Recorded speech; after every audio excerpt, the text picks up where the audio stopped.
Okay, he said, okay, and we are live streaming now. Okay, when you're ready, Okay, you can call the meeting. good morning, RNC members.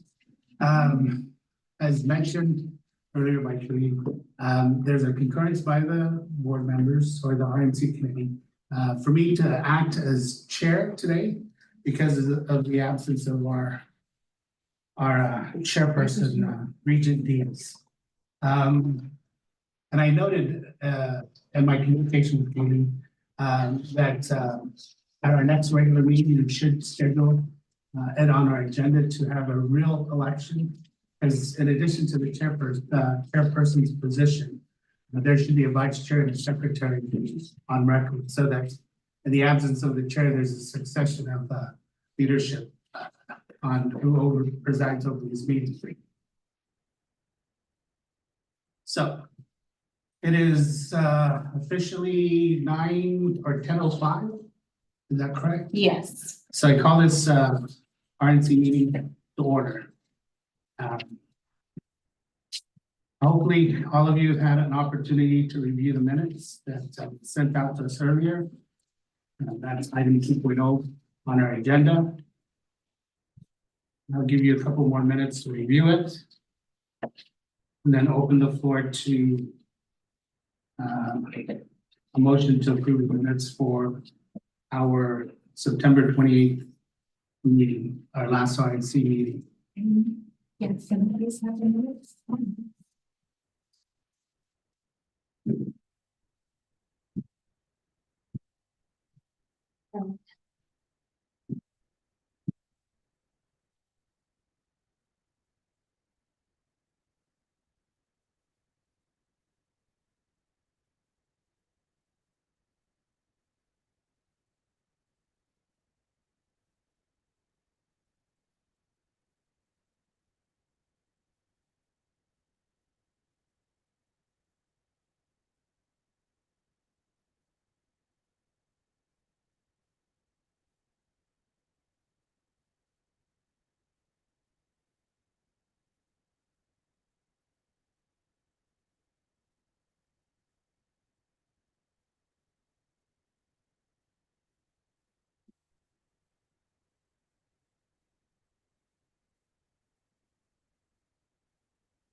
So anybody want to make a motion to approve the September 28th, 2023 minutes? The last meeting? I, Christian, approved last session. Make a motion to Make a motion to approve. Anybody want to second that? I second. Any discussions? Any notable corrections? I wasn't at the last meeting, so. Okay, if there are no further discussions on the motion to approve the September 28th, 2023 minutes of our last RNC meeting, I'll call for the vote. All those in favor say aye. Aye. All those opposed? Okay. So the motion passes for the approval of the minutes. Now, before I proceed forward with the meeting, does everybody know everybody? Okay, so let's just go around the table and introduce ourselves, and so everybody kind of puts a name to a face. Okay, we can start. I'm Kayleen Roberto. I work in the president's office as program coordinator, and I'm here as staff support for the Regent Nominating. And then I'm Christian Ramos. I'm the Guam Congress representative. Nikki Castro, I am representing staff council. I'm Mary Cruz, I'm representing admin council. I'm Nominating, the member at large. Monica Pino, a member at large. And Natasha Stuba, Alumni Association. Okay. Do you want to introduce yourself? Just so you're here. Oranel Sagini, former staff council representative, former secretary for the RNC. Okay. And do we have anybody online? No, so Jean Herrera is assisting us with AV from Marcom. He's behind the scenes staff support.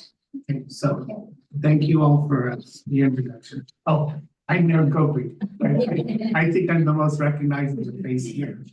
And I walk around with a shirt, just like some of the people who work for UOG walk around with their UOG shirts. But, so I'm Mayor Gopi. I represent actually the Mayor's Council of Guam, which is actually a designated position on the RNC board committee.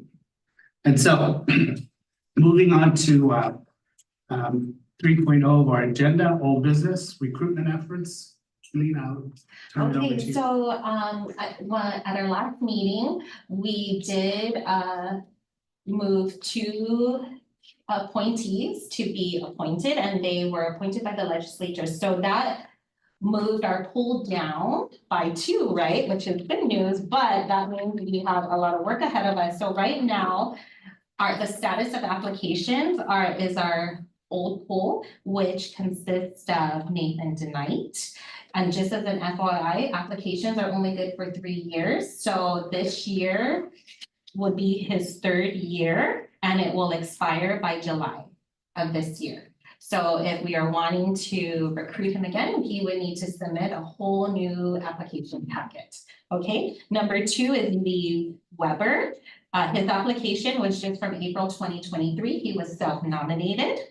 And then 3rd and last is J. Robert Kelly. And this was put forth by recent former Vice Chair, Dr. Lee Eugene. So those are our 3 our current applications on the table. We do have a couple that were kind of in the pipeline, but never made a completed application. I can just announce those names. Tom Tahaji with Leslie Leon Guerrero when she was former chair of this council. Michelle Kramer. This was pending an ask by Regent Leslie Leon Guerrero. Christine Boleto, that was pending an ask, but I believe she is currently on the Guam Education Board, so she will no longer be eligible for this board. Ronnie Delphin was pending a packet with Miss Monica Pito, and we have a David Cruz pending ask with Miss Anna Molina. We can just. Okay, so I'll mark that to be removed, and then an R. Michael Moore pending ask with Miss Anna Molina. Okay, thank you. And then we have, that's pretty much it, because the other 2 was Julian Cooper Nurse, who dropped out, and Siska, who is on another board as well. Okay, so right now on the table, we have 3, Nate DeKnight expiring July of this year. Lee Weber still good until April. Lee Still Weber, good. Lee Lee Weber, so he was self-nominated, he submitted his application packet, that's Lee Weber, and then Robert Kelly. Thank you. So we have the 3. Okay. Did anybody else have any prospective candidates to consider as regent? I'd like to consider Tito Castro. Tito Castro? Have you talked to him about No, his? but I could. Yes, and so I mean, there's multiple ways of you know, that we've established in our bylaws as far as reaching out and trying to solicit interest to be a region of the university. And one of them, of course, is self-referrals, okay, or our RNC member referrals. And then if push comes to shove, and then we can't, or we don't have true interest of and a decent pool of interested candidates for the regent positions, then we could actually go out and advertise. But obviously, you know, advertisement has at a cost, and so we try to use that as a last resort.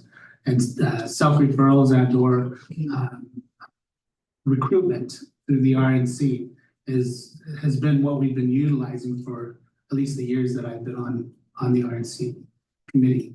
Does anybody have any other names that might be a viable candidate?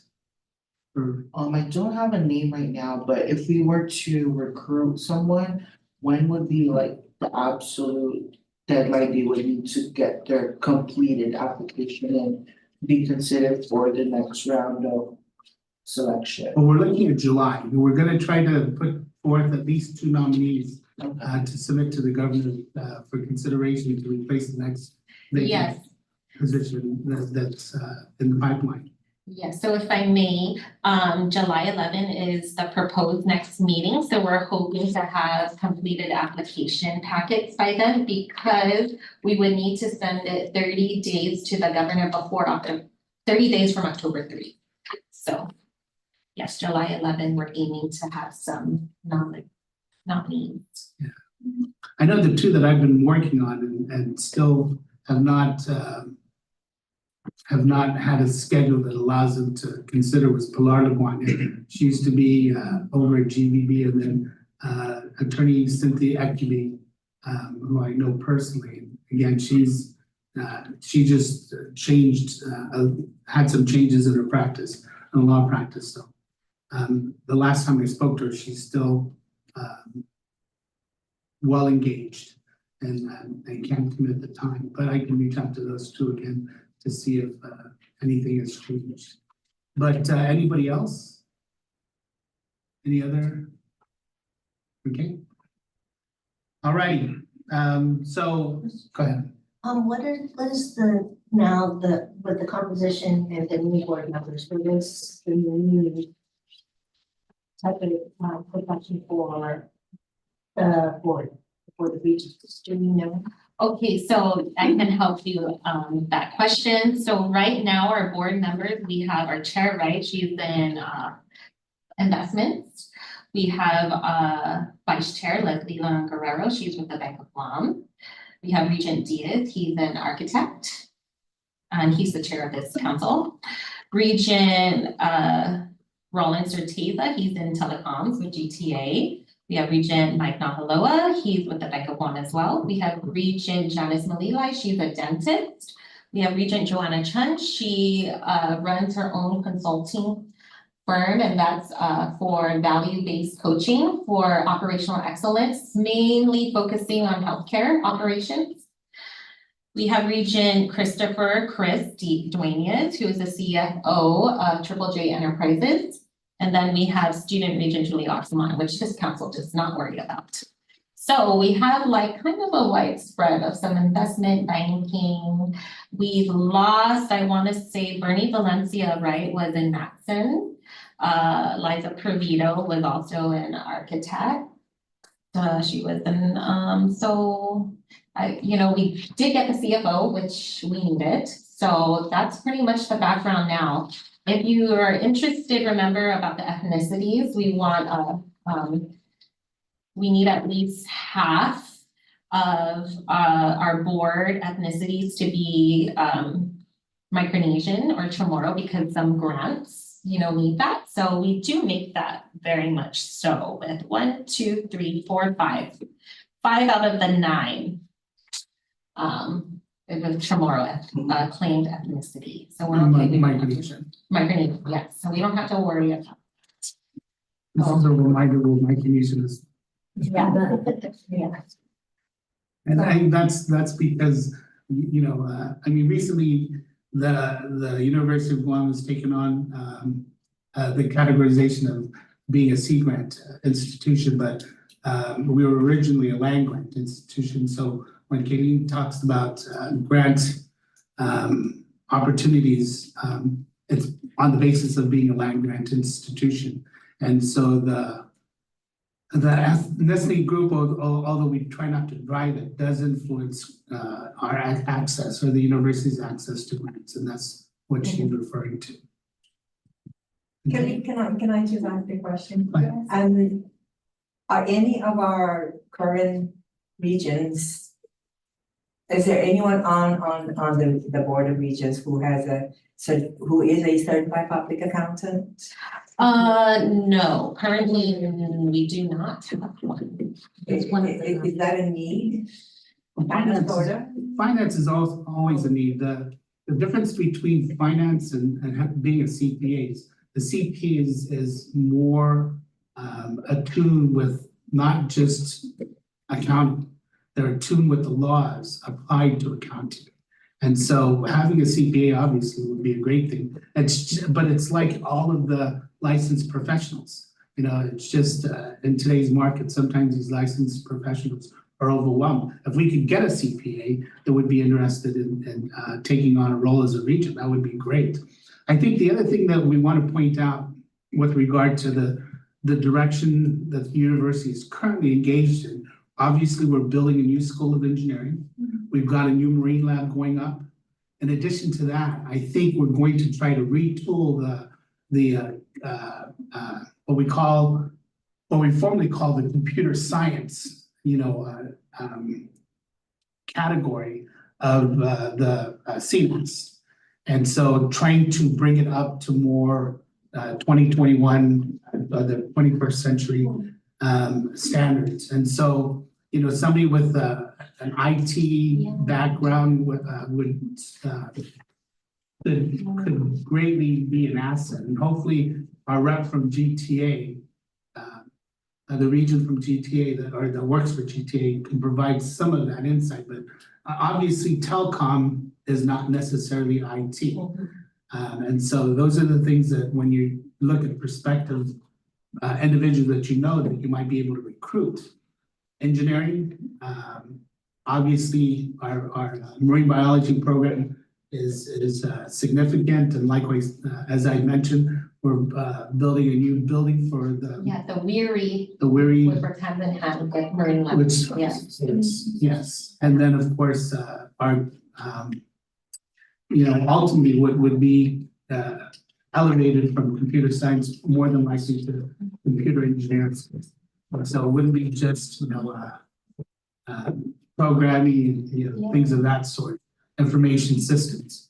It'd be in the whole gamut, including cybersecurity. Yes, which is cybersecurity, AI, and all of the more hot buzzwords coming out around tech.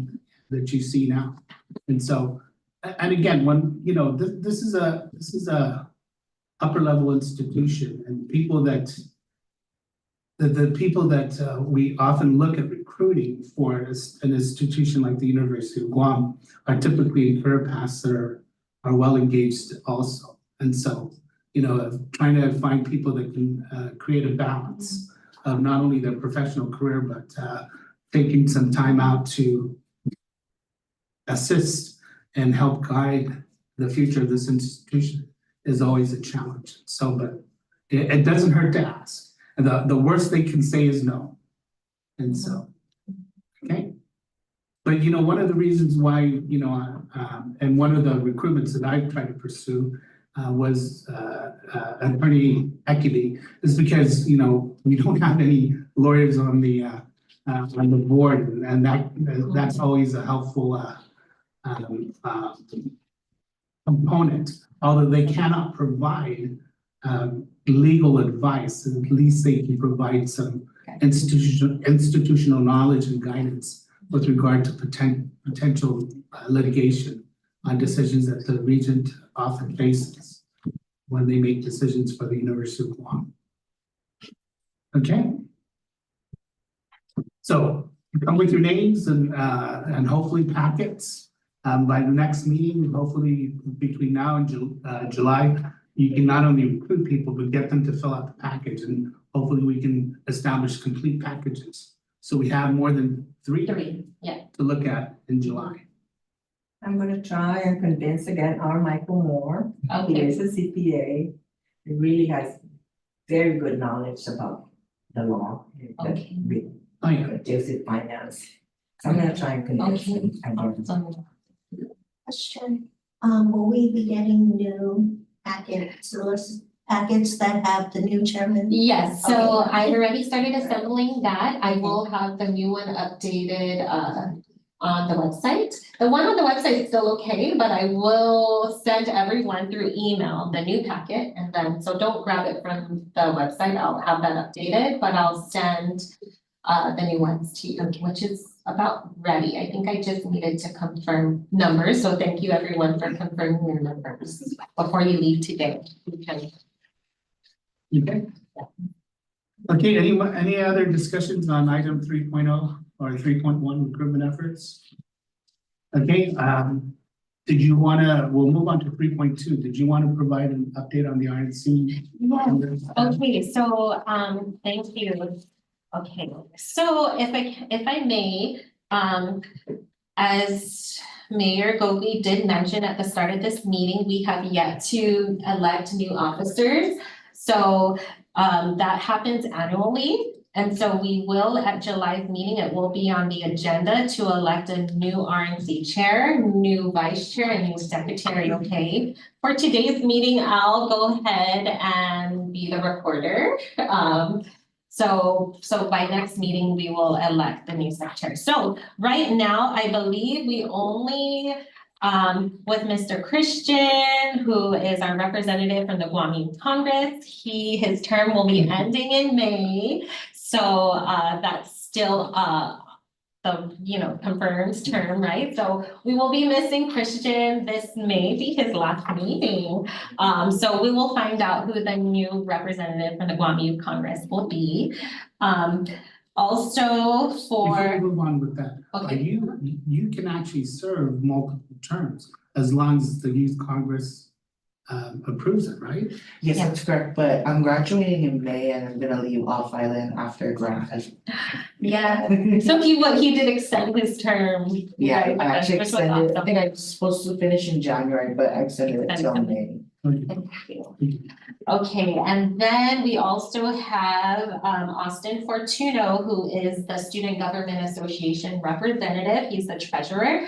He graduates also this May, so we will have SGA elections are gonna be occurring in May. So we will find out who the next rep will be as well for SGA. Then we currently other than that, we're good to go aside from. We're good to go. Everyone else is pretty, aside from you, Mayor, are you gonna extend?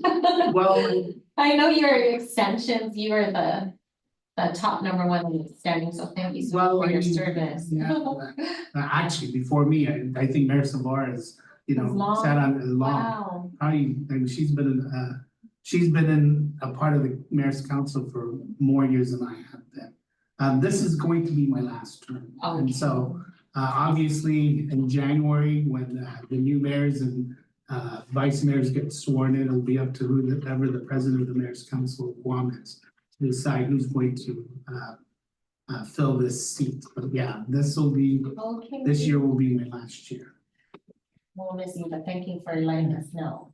so. Okay, and then I think we're still good with our members, community members at large. We're still good. Thank you very much for being here today. We are up until till 2025. So we have a year left with our community members. Aside from that, our new members just started their term. So thank you for being up to serve on the council. Adding to your already full plates at UOG, so thank you so much for everyone here. Yes. Okay. Okay. Okay. We've been, the next round is showing April 12, 2024. That one is still up in the air, with the Alumni Association. Whether we're gonna have an election, Oh, yeah, but I'll be sure to let you. Yeah, so that the sheet with everyone's information, I will send it out, but before you leave, if you can just add any changes to my sheet, so I already have changes, thank you. That's all. And it says here February 2024 for me. Yeah, But- so that was your original date that ended, Yeah, I- so will you extend? Well, I didn't realize that. Yeah, I won't be here until January 2025. Okay. If I need to get the president to, You have a memo, cause I think from Dave's last notes, that was a memo.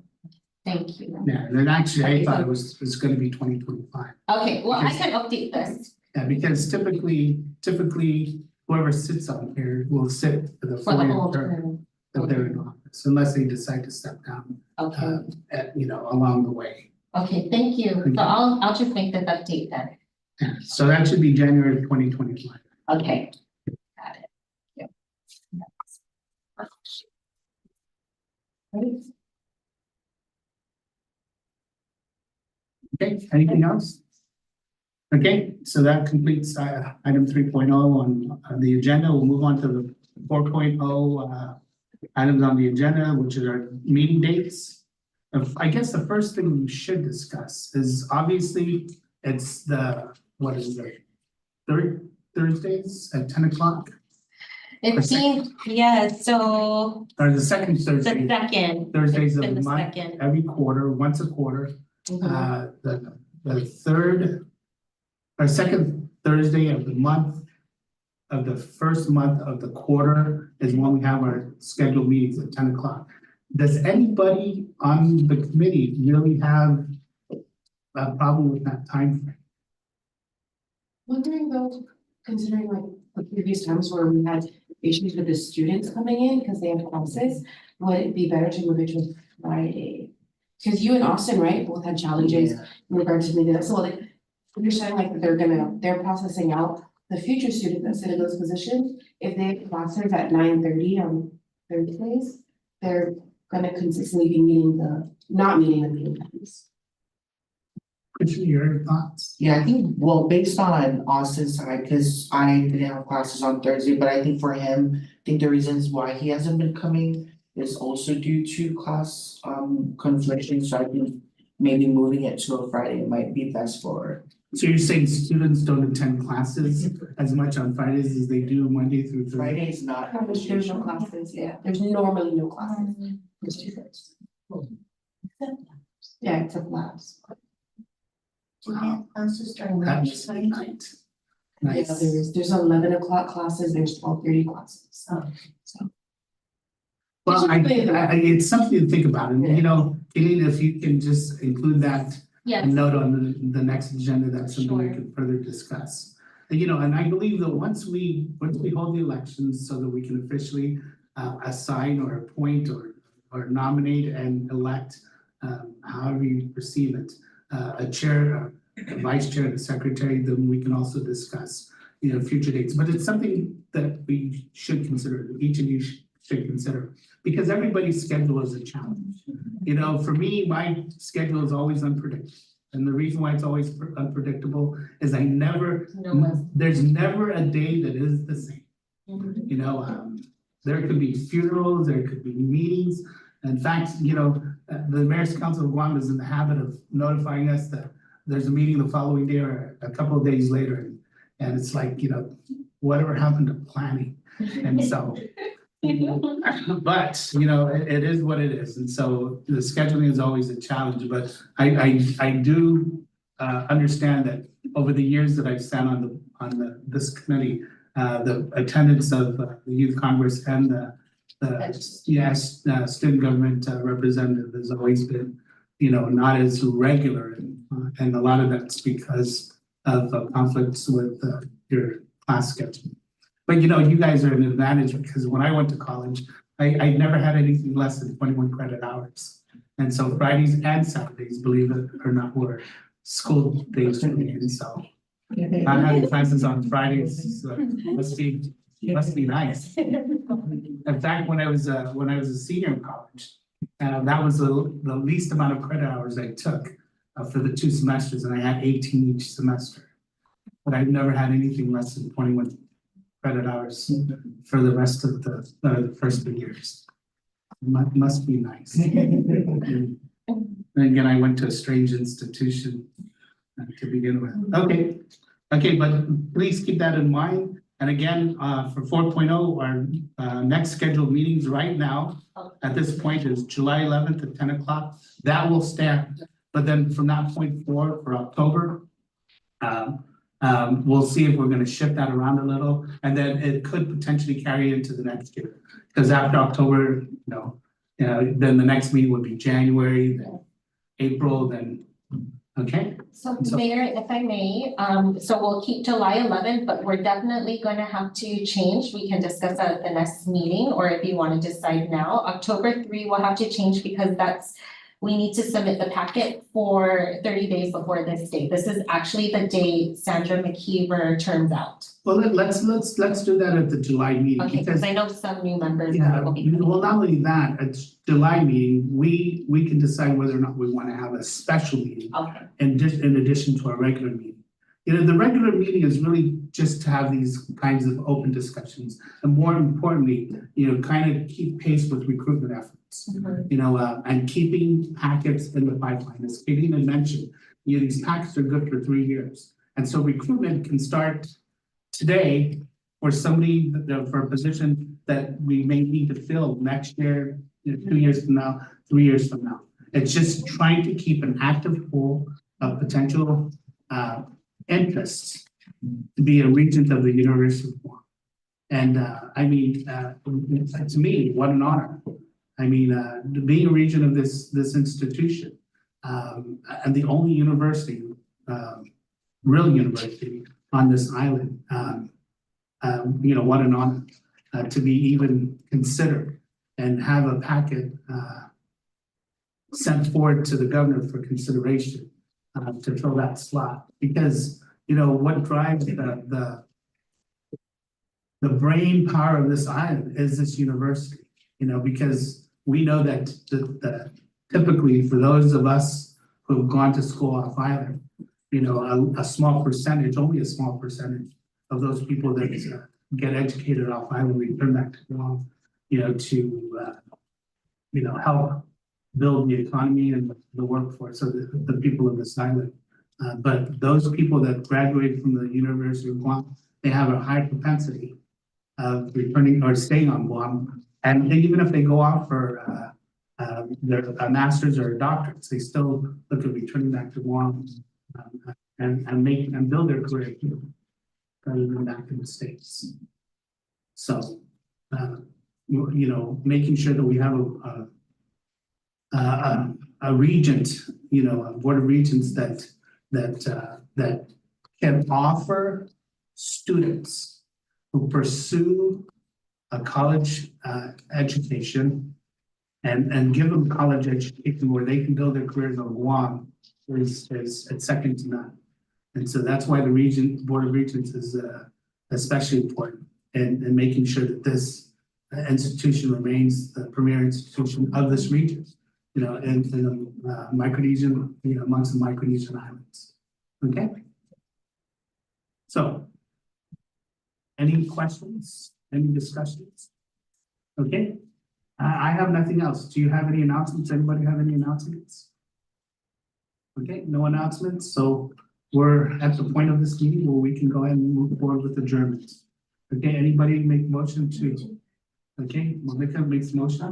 Make a motion seconded. Believe it or not, people always call for a vote. You really don't need to call for a vote. All you have to ask is if anybody objects. And if there are no objections, it's according to my watch, it's 10:37. 37, yeah.